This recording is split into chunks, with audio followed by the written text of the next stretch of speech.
देखो बेटा, आज की क्लास में हम जो आगे पढ़ेंगे कुछ कंसेप्ट तो हमने इसका पढ़ लिया था, effect of temperature on resistance. और इसी कड़ी को आगे बढ़ाते हुए हम इसके केस पढ़ेंगे जो फॉर्मूले में आपको पढ़ा चुका था। एक फॉर्मूला बेटा आपके पास ये था, एम एल बटा A N E square into tau. ये फॉर्मूला बेटा मैं आपको पढ़ा चुका था रेजिस्टेंस के। एक फॉर्मूला मैं आपको पढ़ा चुका था कि रेजिस्टेंस वेरी कैसे करता है, R T is equal to R naught 1 + alpha into T. ये फॉर्मूला मैंने आपको पढ़ाया था। आर टी का मतलब यहाँ से निकल के आया था बेटा resistance at T degree Celsius. R naught का मतलब इनिशियल टेम्परेचर या 0 डिग्री सेल्सियस। अल्फा का मतलब टेम्परेचर कोफिशिएंट और टी का मतलब टेम्परेचर या टेम्परेचर डिफरेंस। यही वैल्यू हमने निकाली थी। और आपको याद हो, एक वैल्यू हमने ये भी निकाली थी अल्फा, और अल्फा की वैल्यू ये थी आर टी माइनस का R naught divided by R naught और इनटू टेम्परेचर। और इस टर्म को हमने बेटा बोला था, वो हमने बोला था टेम्परेचर कोफिशिएंट। ठीक है, इस टर्म को हमने बोला था टेम्परेचर कोफिशिएंट। पहले तो अगर मैं बात करूं आज की क्लास में, तो मैं आपसे पूछूंगा पहला काम, unit of alpha. Temperature coefficient की यूनिट क्या होगी? तो बेटा अगर हम बात करें तो देखें, यहाँ से मैं अलग मार्कर से इसको मार्क कर रहा हूँ कि ये जो ऊपर वाला R T minus R naught है, ये भी रेजिस्टेंस है और ये भी रेजिस्टेंस। इसका मतलब ऊपर भी रेजिस्टेंस है, नीचे भी रेजिस्टेंस है, कैंसिल आउट हो जाएगा। नीचे भी रेजिस्टेंस ऊपर भी रेजिस्टेंस, कैंसिल आउट। नीचे क्या है? टेम्परेचर। तो इसकी यूनिट हो जाएगी या तो डिग्री सेल्सियस इनवर्स, या इसकी यूनिट हो जाएगी केल्विन इनवर्स। ठीक है, या तो इसकी यूनिट यहां से निकालेंगे, वो डिग्री सेल्सियस इनवर्स मिलेगी, या इसकी जो यूनिट बनेगी वो यूनिट बनेगी केल्विन इनवर्स। अब देखें, मैंने कल कंडक्टर का केस पढ़ाया था, कंडक्टर का केस पढ़ाया था, और कंडक्टर के केस में ये टर्म पड़ी थी कि जो रेजिस्टेंस है वो डायरेक्टली प्रोपोर्शनल टेम्परेचर होगा। कंडक्टर के केस में अगर मैं बात करूं तो रेजिस्टेंस है वो डायरेक्टली प्रोपोर्शनल टेम्परेचर होगा। तो आपने कंसेप्ट पढ़ा है यहाँ से कि अगर टेम्परेचर बढ़ेगा तो रेजिस्टेंस बढ़ेगा। तो इसका मतलब आर टी की वैल्यू ज्यादा होगी, क्योंकि टेम्परेचर बढ़ेगा तो आर टी बढ़ेगा। आर नॉट तो इनिशियल टेम्परेचर है, और ये बढ़ेगा तो इसका मतलब अल्फा पॉजिटिव आएगा। अल्फा क्या आएगा? पॉजिटिव। एक नंबर में सीवीएसई बहुत बार ये क्वेश्चन पूछती है, what is the value of alpha for conductor. Conductor के लिए अल्फा की वैल्यू कैसी होती है? तो आप यहाँ से आसानी से देख पाएंगे कि आर टी मतलब resistance at T degree Celsius. अगर आप इतना टेम्परेचर बढ़ाओगे तो रेजिस्टेंस बढ़ेगा, तो आर टी की वैल्यू बढ़ेगी। अब बड़े में से छोटा घटाओगे तो पॉजिटिव आएगा। तो अल्फा की वैल्यू हमेशा पॉजिटिव रहती है। किसके केस में रहती है? कंडक्टर के केस में। किसके केस में रहती है? कंडक्टर के केस में। ठीक है, इसी में ही अब अगर मैं बात कर लूं थोड़ी देर के लिए सेमीकंडक्टर। सेमीकंडक्टर का अगर मैं केस लेके चलता हूं, सेमीकंडक्टर के केस में अगर सबसे पहले हम बात करते हैं कि सेमीकंडक्टर क्या होते हैं, तो इसके आगे वर्ड लग रहा है सेमी, मतलब जिसके अंदर कंडक्टर से कम करंट पास होता है उसको हम बोलते हैं सेमीकंडक्टर। और सेमीकंडक्टर की पहचान होती है, देखो यहाँ से ये अपने पास बता देता हूं मैं, प्योर ही दो ही सेमीकंडक्टर होते हैं, एक सिलिकॉन होता है और एक जर्मेनियम होता है। दो सेमीकंडक्टर है वो जो प्योर फॉर्म में पाए जाते हैं, सिलिकॉन और जर्मेनियम। अब यहाँ से आप देखें, इसी फॉर्मूले के बेस्ड जो मैंने ऊपर ही ऊपर लिख रखा है, इसी फॉर्मूले के बेस्ड मैं सेमीकंडक्टर को आपको बताऊंगा। देखो मेन फॉर्मूला बेटा ये है, एम एल बटा A N E square into tau. Suppose if temperature increase, अगर आपने क्या बढ़ाया? अगर आपने टेम्परेचर बढ़ाया, ठीक है, तो जो सेमीकंडक्टर होते हैं बेटा, सेमीकंडक्टर वो आपस में बंधे हुए होते हैं कोवलेंट बॉन्डिंग्स। कोवलेंट बॉन्डिंग्स ठीक है, मैं आपको बता देता हूँ अपने कंसेप्ट। क्रिस्टल आपने केमिस्ट्री में पढ़े भी रखे होंगे, थोड़ा सा मैं डिटेल में और बता देता हूँ आपको। इस सेमीकंडक्टर में जो बॉन्डिंग होती है वो कोवलेंट बॉन्डिंग होती है, और इस तरीके की क्रिस्टल स्ट्रक्चर ये बनाते हैं। जैसे मैं सिलिकॉन लूँ, और सिलिकॉन के पास बेटा 4 वैलेंस इलेक्ट्रॉन होता है। ठीक है, सिलिकॉन के पास 4 वैलेंस इलेक्ट्रॉन। तो क्या करेगा ये, सबसे पहले इसके पास भी 4 वैलेंस है, इसके पास भी 4 है, इसके पास भी 4 है, और 2 इलेक्ट्रॉन मिलके कोवलेंट बॉन्डिंग बनाएंगे। तो इस तरीके से एक परफेक्ट स्ट्रक्चर बन जाएगा। इसका मतलब क्या हुआ, वो ध्यान से समझना कि इसके पास जो 4 इलेक्ट्रॉन थे, अलग मार्कर से मार्क कर रहा हूं, 4 थे, एक ये था, एक ये था, एक ये था, और एक ये था। 4 फ्री इलेक्ट्रॉन थे। इसने चारों फ्री इलेक्ट्रॉन इन चारों पड़ोसियों को दे दिए, और कोवलेंट बॉन्डिंग से बढ़ गया। एक एक इनसे ले लिया और एक एक खुद का। तो एक इससे लिया, एक कोवलेंट बॉन्ड बन गया। एक इससे लिया, ये पूरा कोवलेंट बॉन्ड बन गया। एक अगले वाले से लेगा, कोवलेंट बॉन्ड बनाएगा, और एक इधर बनाएगा कोवलेंट। ठीक है, तो याद रखना कि जो सेमीकंडक्टर होते हैं उनके अंदर आपस में कौन सी बॉन्डिंग होती है, कोवलेंट बॉन्डिंग, और ये कमजोर बॉन्डिंग होती है। जैसा ही आप टेम्परेचर बढ़ाओगे बेटा, ठीक है, कोवलेंट बॉन्ड ब्रोकन। टेम्परेचर बढ़ाने से ड्यू टू थर्मल वाइब्रेशन, ठीक है, थर्मल वाइब्रेशन कोवलेंट बॉन्ड टूट जाएंगे। ठीक है, कोवलेंट बॉन्ड अगर टूट जाएंगे, सो कोवलेंट बॉन्ड टूटने के बाद number density of electron increase. Covalent bond टूटेंगे तो इलेक्ट्रॉन बढ़ेंगे। ठीक है भाई, तो इसका मतलब नंबर डेंसिटी ऑफ इलेक्ट्रॉन क्या करेगी, इंक्रीज। और यहां से आप एक चीज देखें, ये फैक्टर ज्यादा काम करेगा यहाँ पे, R inversely proportional to N. वैसे तो काम कौन करेगा, रिलैक्सेशन टाइम भी करेगा, क्योंकि रिलैक्सेशन टाइम भी टेम्परेचर बढ़ाओगे तो डिक्रीज करता है। लेकिन इससे ज्यादा इफेक्टिव जो फैक्टर है वो नंबर डेंसिटी का है, क्योंकि कोवलेंट बॉन्ड टूटेंगे तो ज्यादा संख्या में नंबर डेंसिटी ऑफ इलेक्ट्रॉन बढ़ेगी, जो रिलैक्सेशन टाइम के फैक्टर वाले कंपैरिजन में इसकी वैल्यू ज्यादा होगी। ठीक है, तो इसलिए ये ज्यादा इफेक्ट करेगा इसके ऊपर। तो आर इनवर्सली प्रोपोर्शनल क्या है, एन, और एन की वैल्यू क्या कर रही है, इंक्रीज। तो इसका मतलब रेजिस्टेंस क्या करेगा, डिक्रीज। रेजिस्टेंस क्या करेगा, डिक्रीज। और यहां से एक चीज देखने को मिली कि टेम्परेचर बढ़ाया था लेकिन रेजिस्टेंस तो डिक्रीज कर गया। तो इसका मतलब सेमीकंडक्टर के केस में रेजिस्टेंस जो होता है वो इनवर्सली प्रोपोर्शनल टू टेम्परेचर होता है। क्या होता है, इनवर्सली प्रोपोर्शनल टू टेम्परेचर। फिर समझें एक बार कि सबसे पहले अगर मैं बात करता हूं तो सबसे पहले मेरे पास आता है कि ये रेजिस्टेंस का मेन फॉर्मूला होता है। ठीक है, ml बटा en स्क्वायर इनटू टाउ। अगर आप टेम्परेचर बढ़ाओगे तो 2 ही प्योर सेमीकंडक्टर होते हैं, और दोनों के पास 4-4 वैलेंस इलेक्ट्रॉन होते हैं।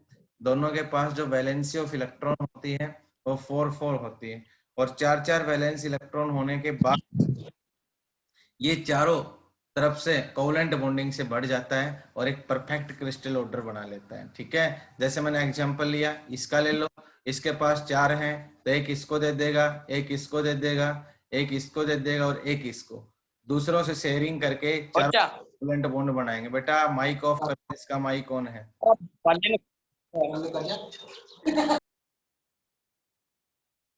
तो इसके अंदर ये कोवलेंट बॉन्ड बनाएंगे, और कोवलेंट बॉन्ड बनाने के बाद जैसे हम टेम्परेचर बढ़ाएंगे ये कोवलेंट बॉन्ड टूटने शुरू हो जाएंगे। जैसे ये कोवलेंट बॉन्ड टूटेगा तो यहाँ पे इलेक्ट्रॉन भी निकलेंगे, और होल, होल का मतलब होता है पॉजिटिव चार्ज। तो ज्यादा से ज्यादा चार्ज कैरियर बढ़ेंगे, और एन की वैल्यू अगर बढ़ेगी तो आर की वैल्यू घटेगी। इसलिए आर इनवर्सली प्रोपोर्शनल टेम्परेचर। और ये कौन सा केस निकल के आ गया अपने पास है, सेमीकंडक्टर का केस। इसमें किसी बच्चे को डाउट है तो बताइए, और उतार लें बेटा इसको।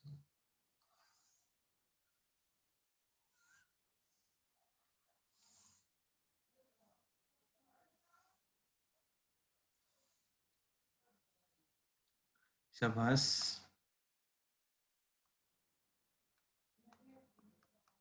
अल्फा की वैल्यू, अब आप देखें अल्फा क्या होता था बेटा, R T minus R naught बटा आर नोट और इंटू टेम्परेचर। ठीक है, अब आपने कहा कि टेम्परेचर बढ़ाने से रेजिस्टेंस डिक्रीज करेगा, डिक्रीज करेगा तो इसका मतलब आर टी की वैल्यू कम होती चली जाएगी, कम होगी तो छोटी में से बड़ी घटाओगे, बड़ी घटाओगे तो नेगेटिव आएगा।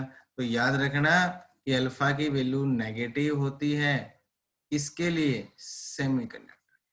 ठीक है, ये टेम्परेचर कोफिशिएंट है उसकी वैल्यू नेगेटिव होती है, किसके लिए नेगेटिव होती है, टेम्परेचर सेमीकंडक्टर के लिए। यहाँ तक किसी बच्चे को डाउट है तो मेरे को बताएं।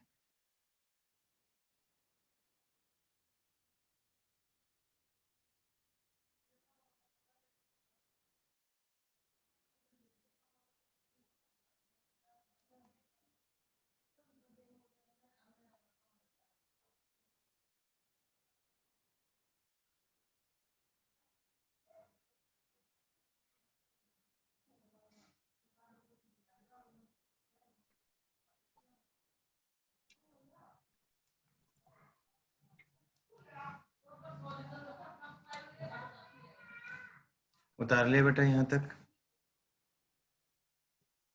देखिए, इसके ऊपर एक मोस्ट इंपोर्टेंट क्वेश्चन भी पूछा जाता है।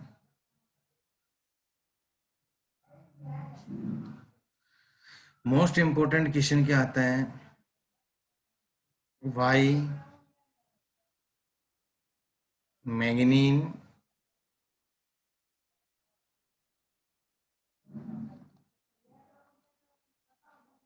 Eureka and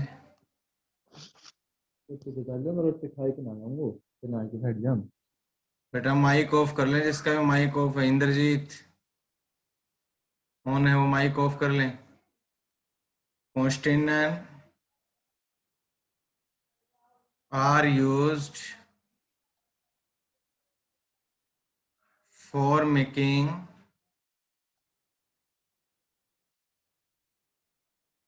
standard resistance coils. ये क्वेश्चन आपके पास पूछा जाता है कि ऐसा क्यों है, मैग्नीन है, यूरेका है और कांस्टेंट है। ठीक है, इनका यूज किया जाता है, क्या बनाने के लिए किया जाता है इनका यूज, इनका यूज बेटा स्टैंडर्ड के रेजिस्टेंस बनाने के लिए यूज किया जाता है। अब वर्डिंग आती है कि स्टैंडर्ड के रेजिस्टेंस कौन से होते हैं। तो अगर मैं आपके सामने बात करूं तो स्टैंडर्ड के रेजिस्टेंस में क्या क्या कंसेप्ट आपके पास आता है कि स्टैंडर्ड कोई भी चीज कब अपने आप को स्टैंडर्ड कंडीशन पे लेके आएगी। स्टैंडर्ड कंडीशन वो होती है कि कुछ भी चेंज करो उसके अंदर वेरिएशन ना आए। स्टैंडर्ड क्या होगा कि आप कुछ भी चेंज करो उसके अंदर वेरिएशन है ना आए। तो इसका मतलब अगर हमने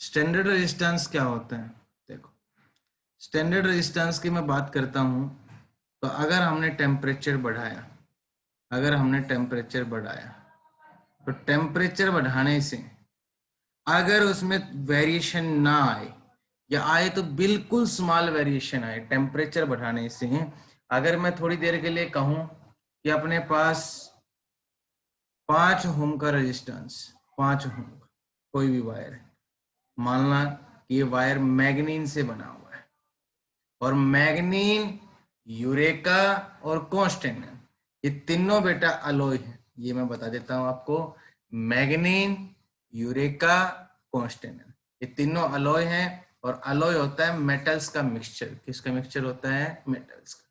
तो अगर मैंने इसको टेम्परेचर बढ़ाना शुरू किया, माना कि 10 डिग्री सेल्सियस पे इसका टेम्परेचर 5 ओम है, मैंने 10 से इसको 60 डिग्री सेल्सियस पे लेके चला गया और इसका जो रेजिस्टेंस है वो 5 ओम ही है, इसका मतलब इसके ऊपर टेम्परेचर बढ़ाने से कोई फर्क नहीं पड़ा। तो इसका मतलब ये स्टैंडर्ड का रेजिस्टेंस है। कैसा रेजिस्टेंस है, स्टैंडर्ड रेजिस्टेंस। ठीक है, तो क्या रीजन हुए वो मैं आपको बताना चाहूंगा कि सबसे पहले कि अगर सब कंडीशन क्या निकलेगी कि इन्हीं का यूज किया जाता है स्टैंडर्ड का रेजिस्टेंस बनाने के लिए। तो मैंने आपको डीपली बता दिया कि रियल में स्टैंडर्ड रेजिस्टेंस का मीनिंग क्या है कि अगर आप टेम्परेचर वेरिएशन करो तो रेजिस्टेंस वेरिएशन ना आए। तो इसके दो रीजन है। पहला रीजन, दीज आर अलॉय, ये अलॉय है एंड हैव हाई रजिस्टिविटी। पहला कारण तो ये है कि ये अलॉय है और इनकी रजिस्टिविटी क्या होती है, हाई होती है। ठीक है। मेन इंपॉर्टेंट कारण क्या है, they have small value of temperature coefficient. इनकी जो टेम्परेचर कोफिशिएंट होता है उनकी वैल्यू बहुत स्मॉल होती है। क्यों? क्योंकि अभी अभी तो बताया कि टेम्परेचर कोफिशिएंट किसे कहते थे, change in resistance, change in temperature. अगर वो टेम्परेचर चेंज करने से रेजिस्टेंस बहुत कम चेंज हो रहा है, इसका मतलब अल्फा की वैल्यू क्या है, बहुत स्मॉल है। और अल्फा की वैल्यू स्मॉल, उसका मतलब है टेम्परेचर कोफिशिएंट की वैल्यू क्या है, स्मॉल है।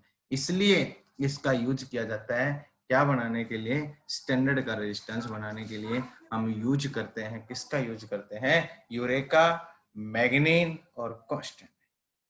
इस क्वेश्चन में किसी बच्चे को डाउट हो तो बताओ।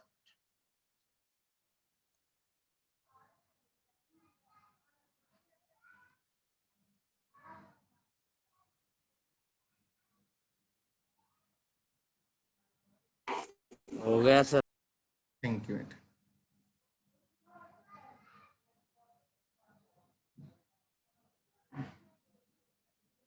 देखो, अब जैसे मैंने रेजिस्टेंस का वेरिएशन पढ़ा है, सेम वेरिएशन मैं यहां से पढ़ूंगा, वो वेरिएशन अपने पास निकल के आएगा रजिस्टिविटी के केस में। इसमें कुछ इंपॉर्टेंट ग्राफ्स भी होते हैं और वो भी देखेंगे आप। Variation of resistivity with temperature. आपको वेरिएशन करना है रजिस्टिविटी का और टेम्परेचर। ठीक है भाई, रजिस्टिविटी का और टेम्परेचर का वेरिएशन करना है। बताओ, सबसे पहले कोई भी एक बच्चा बताएगा कि रजिस्टिविटी का फॉर्मूला मैंने होम्स लॉ से आपको क्या बताया था, बताओ बेटा। एक फॉर्मूला मैंने आपको ये बताया था कि रजिस्टिविटी क्या होती है, m बटा एन स्क्वायर इंटू टाउ। ठीक है, ये फॉर्मूला जो मैंने आपको बताया था ये रजिस्टिविटी का केस बताया। और रजिस्टिविटी का वेरिएशन, जहां रजिस्टेंस था बस कुछ नहीं करना, वहां पे रजिस्टिविटी रिप्रेजेंट करनी, rho T into rho naught बराबर नो रो नॉट 1 + अल्फा और into T. Same rho T का मतलब वही resistivity eight T°C, row not का मतलब रजिस्टिविटी एट 0°C, अल्फा का मतलब टेम्परेचर कोफिशिएंट ऑफ रजिस्टिविटी,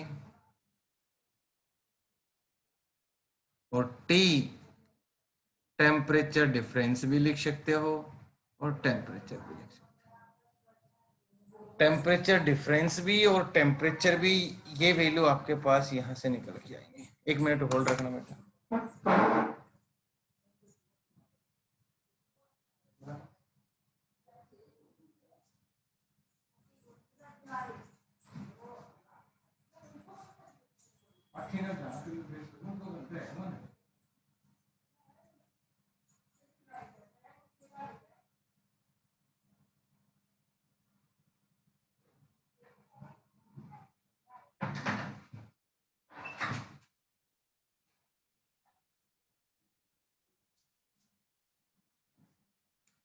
ये वैल्यू मैंने आपको बताई थी।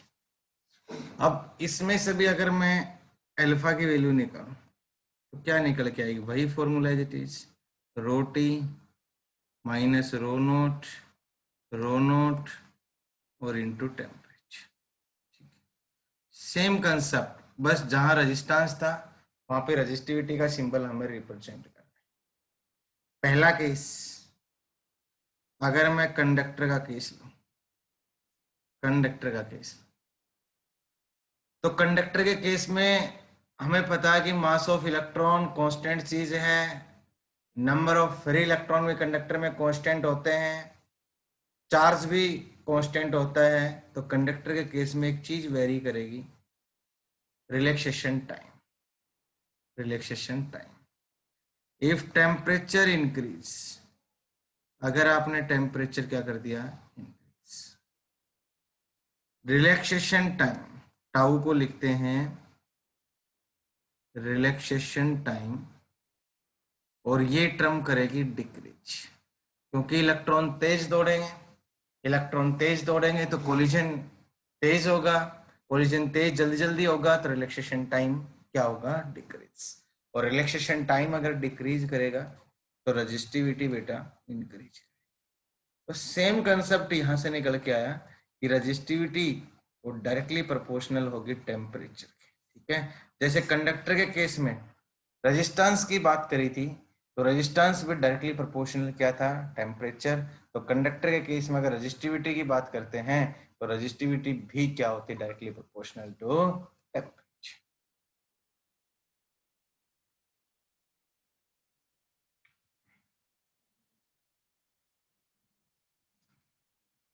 उतार लें बेटा एक बार यहां से, इसका ग्राफ भी पूछ सकता है, तो ग्राफ भी आप ये बनाएंगे, इधर आप रजिस्टिविटी ले लेंगे, इधर आप टेम्परेचर ले लेंगे, और कंडक्टर के केस में डायरेक्टली प्रोपोर्शनल का ग्राफ बनाएंगे।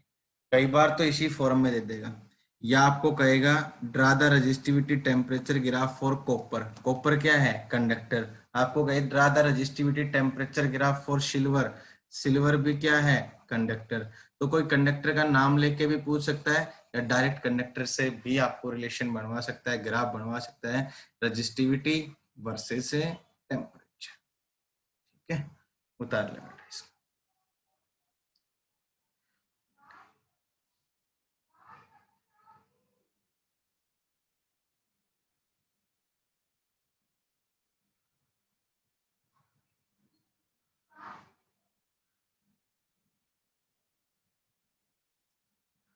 हाँ बेटा, यहाँ तक सभी बच्चों ने अगर उतार लिया हो तो आगे चलें। Yes sir. बहुत अच्छा बेटा।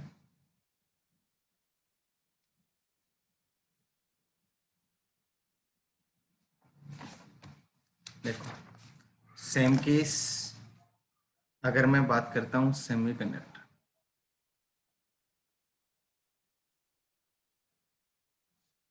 सेमीकंडक्टर में अगर मैं बात करता हूँ तो रजिस्टिविटी है m बटा n स्क्वायर इंटू टाउ। अब सेमीकंडक्टर की प्रॉपर्टी मैं आपको बता चुका। ये सेमीकंडक्टर ऐसे मटेरियल होते हैं जिनमें कंडक्टर से करंट फ्लो करता है। दूसरा, सेमीकंडक्टर में आपके पास कोवेलेंट बॉन्डिंग होती है, टेम्परेचर बढ़ाने से कोवेलेंट बॉन्डिंग टूट जाती है, टेम्परेचर बढ़ाने से कोवेलेंट बॉन्डिंग टूटेगी तो n की वैल्यू बढ़ेगी, number density of charge carrier या इलेक्ट्रॉन्स इन, और ये फैक्टर ज्यादा इफेक्टिव होगा रिलैक्सेशन टाइम के कंपैरिजन। तो इसका मतलब resistivity inversely proportional to number density of free electron. अगर आपने टेम्परेचर इंक्रीज किया, टेम्परेचर इंक्रीज किया तो बेटा एन आपका भी इंक्रीज करेगा, और याद रखना रजिस्टिविटी आपकी डिक्रीज करेगी, ठीक है। तो इसका मतलब रजिस्टिविटी एक बटा इनवर्सली प्रोपोर्शनल रजिस्टिविटी है, वो आपके पास इनवर्सली प्रोपोर्शनल होगी टेम्परेचर के, किसके केस में, सेमीकंडक्टर के केस में। तो अगर इसका हम ग्राफ बनाएं तो ये कंडीशन आती है, इधर हम लेके चलेंगे रजिस्टिविटी और इधर हम लेके चलेंगे टेम्परेचर। एक तरफ हम लेके चलेंगे रजिस्टिविटी, एक तरफ हम लेके चलेंगे टेम्परेचर, और इनवर्सली प्रोपोर्शनल ग्राफ आएंगे, ठीक है। कई बार resistivity versus temperature for semiconductor पूछ लेता है, या आपको कहेगा कि draw the graph of resistivity versus temperature for silicon germanium. तो सिलिकॉन और जर्मेनियम बेटा दोनों सेमीकंडक्टर है, ये दोनों प्योर सेमीकंडक्टर हैं और दोनों के पास 4-4 वैलेंस इलेक्ट्रॉन। ठीक है, अभी इससे कुछ इंपॉर्टेंट ग्राफ मैं आपको एक और बताता हूँ, कुछ बातें इंपॉर्टेंट और बताता हूँ कि रजिस्टिविटी पढ़ लिया, इसका जस्ट उल्टा आप कंडक्टिविटी के लिए खुद बनाएंगे, वो मैं आपको नहीं पढ़ा रहा कि अगर वेरिएशन कंडक्टिविटी के लिए पूछ ले तो इसका उल्टा कर दोगे, जहां डिक्रीज कर रही है उसमें इंक्रीज करेगी और जहां इंक्रीज कर रही है उसमें क्या करेगी, डिक्रीज करेगी। ठीक है, लेकिन अगर आपसे इसकी बजाय ये कंडीशन कहे कि आपको क्या क्या सिचुएशन यहाँ पे करनी है, ग्राफ बनाने हैं, जैसे आपसे कहे कि सबसे पहले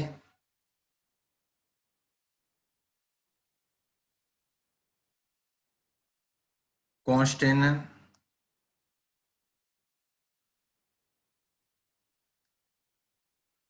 मैग्नीन और यूरेका, अभी अभी पढ़ाया था बेटा, इनका यूज कहाँ करते हैं, कोई भी बच्चा बताए मेरे भाई, बोलो बेटा। स्टैंडर्ड स्टैंडर्ड रेजिस्टेंस बनाने के लिए हम इनका यूज करते हैं। ठीक है, तो स्टैंडर्ड रेजिस्टेंस बनाने के लिए इनका यूज करते थे, इसका मतलब टेम्परेचर बढ़ाने से रेजिस्टेंस या रेजिस्टिविटी की वैल्यू चेंज नहीं होनी चाहिए, यही मीनिंग निकल के है। क्यों? क्योंकि इनका अल्फा है वो वेरी स्मॉल है, बहुत छोटा, मतलब चेंजमेंट होना ही नहीं चाहिए। तो बेटा अगर चेंजमेंट होना ही नहीं चाहिए तो ये रेजिस्टिविटी को रिप्रेजेंट करेगा एक्सिस, ये टेम्परेचर को रिप्रेजेंट, और आप कितना भी टेम्परेचर बढ़ाओ रेजिस्टिविटी के ऊपर कोई भी फर्क नहीं पड़ेगा। 1 मार्क्स में ये ग्राफ बहुत बार पूछा जाता है कि कॉन्स्टेंटन का बनाइए, मैग्नीन का बनाइए, यूरेका का बनाइए, कि आपको इस तरीके से इनके ग्राफ बनाने हैं, तो आप इस तरीके से इनके ग्राफ आसानी से बना सकते। बोलो कर लोगे कि नहीं कर लोगे? यहाँ तक किसी बच्चे को डाउट हो तो बताओ।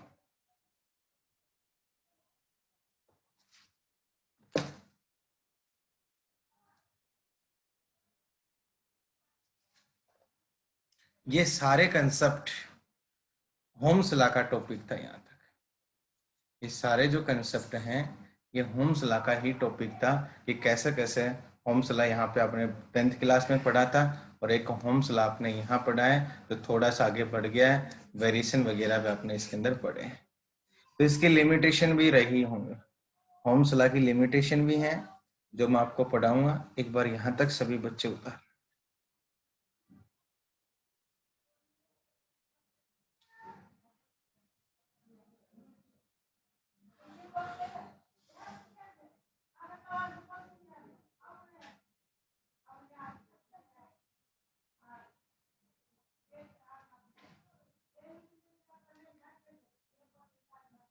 देखो अभी लिखनी नहीं है आपको लिमिटेशन, थैंक यू बेटा नेहा पायल, मैं आपको लिखवाऊंगा, सिर्फ आप समझनी है। देखो होम्स लॉ के अकॉर्डिंग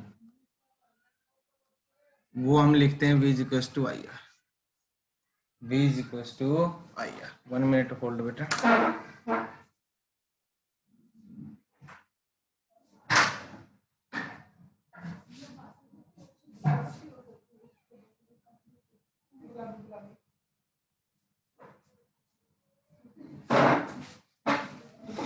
देखो ये होम्स लॉ का वेरिएशन होता है, और इसने एक बात कही कि V डायरेक्टली प्रोपोर्शनल आई होना चाहिए। अगर V डायरेक्टली प्रोपोर्शनल आई होता चला गया तो थोड़ी देर के बाद वायर इतना गर्म हो जाएगा कि जितनी आप पोटेंशियल जोड़ोगे उतना आपके पास करंट नहीं मिलेगा, क्योंकि कुछ करंट एनर्जी हीट के फॉर्म में बाहर निकलने लग जाएगी।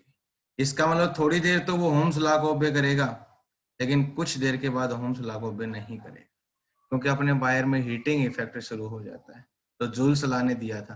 तो इसका मतलब होम्स लॉ एक वैलिड प्रूफ लॉ नहीं है, कुछ देर के बाद कुछ डिवाइस या कुछ वायर इसको ओबे नहीं करते हैं, तो ये लिमिटेशन होती है टेम्परेचर के साथ जो हमने पढ़ी है कि अगर टेम्परेचर लॉन्ग टाइम तक करंट फ्लो करेगा तो हीटिंग इफेक्ट होगा, और हीटिंग इफेक्ट के बाद वो होम्स लॉ को ओबे नहीं करेंगे।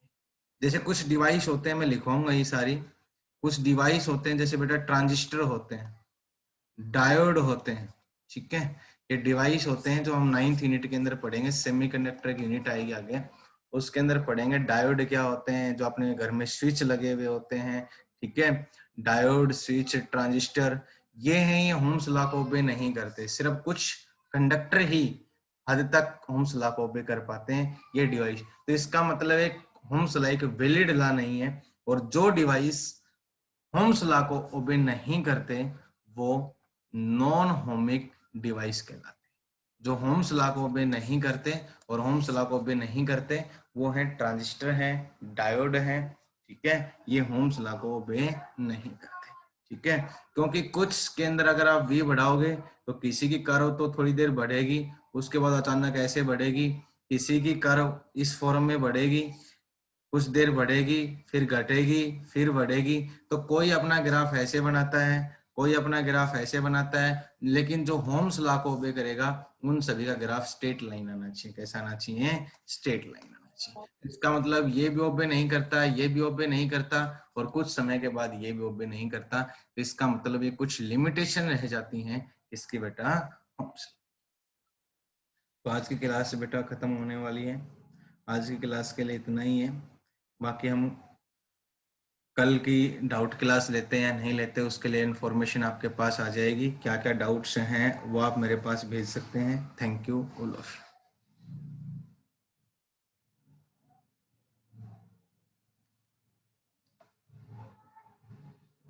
अटेंडेंस जरूर ले लें, जिन बच्चों ने अटेंडेंस के लिए मॉनिटरिंग के लिए बोल रखा है वो अटेंडेंस वाला काम कर सकते हैं।